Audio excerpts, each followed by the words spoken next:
राम जी बड़ा बड़ा लंका जलाया गया, ये हुआ, ये सारा चीज। लेकिन जब वनवास काट के जब वो घर आए तो सबको पता है कि सीता जी 83 दिन तक लंका में थी।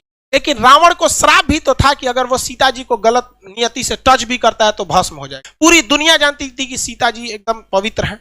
लेकिन जब वो अयोध्या पहुंची तो राम जी लोगों ने सवाल उठा दिया कि सीता जी को अग्नि परीक्षा देनी पड़ी। तो राम जी कभी नहीं चाहते थे कि वो अपनी पत्नी को, जगत जननी माँ सीता को, वो अग्नि परीक्षा में बैठाएं।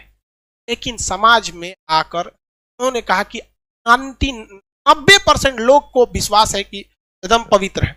इवन कि अशोक वाटिका में रावण रखा था तो उसके अंदर भी बहुत ज्यादा इंसानियत थी। बहुत से लोग रावण की इंसानियत को भी कहते हैं और कहते भी हैं कि सीता जी को पवित्र लौटाया गया था। तो ये राम जी की बहादुरी तो थी ही, लेकिन इससे कहीं ज्यादा रावण की इंसानियत भी थी। और जो दशहरा के दिन रावण को जलाते हैं तो एक कोटेशन आता है कि रावण भी बोलता है, मुझे आग लगाने वालों जरा ये बताओ इस भीड़ में राम कौन है। लेकिन हम लोग दशहरे में उस रावण को जलाते हैं। हकीकत देखिएगा तो उससे नीच और आदमी आज हम लोग बन के बैठे। लेकिन राम जी अयोध्या आए ना, 90% लोग खुश थे कि आज हमारे मर्यादा पुरुषोत्तम राम आ गए। लेकिन उस समय भी लोग की कमी उंगली उठाने की नहीं थी। लोगों ने भगवान पर उंगली उठा दिया और भगवान ने सोचा कि चलो ना हम अग्नि परीक्षा दे देंगे।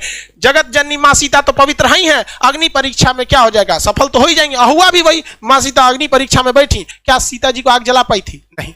लेकिन हुआ क्या उसके बाद, जब सीता जी आई तो रो दी। मुझे दुनिया से मतलब नहीं था, आपने ही जब हम पे कह दिया अग्नि परीक्षा के लिए तो ये दुनिया मेरे किसी काम के नहीं। वो धरती माँ से जन्मी थी और धरती माँ में समा गई। जो क्या दर्शाता है कि जीवन में आप कितने भी बढ़ जाइएगा, लोग आप पे उंगलियां जरूर उठाएंगे। जब राम जी को नहीं छोड़ा लोगों ने उंगली उठाने में, तो हमारी और आपकी क्या औकात है कि राम जी अगर उन 10% लोगों को डांट देते ना, चल भाग यहां से, तो माँ सीता को अग्नि परीक्षा नहीं देनी होती। लव और कुश को छोड़कर माँ सीता कभी नहीं जाती। बचपन में बेचारे रोते रह गए। इसलिए अगर 2 कौड़ी के लोगों को अगर खुश करने के चक्कर में रहेंगे तो आपका अपना जीवन बर्बाद हो जाएगा। राम जी का पूरा परिवार बर्बाद कर दिया इन 2 कौड़ी के लोगों ने वहां पर। इसलिए जीवन में याद रखिएगा, जब भी आगे बढ़ेंगे लोग आप पे सवाल उठाएंगे।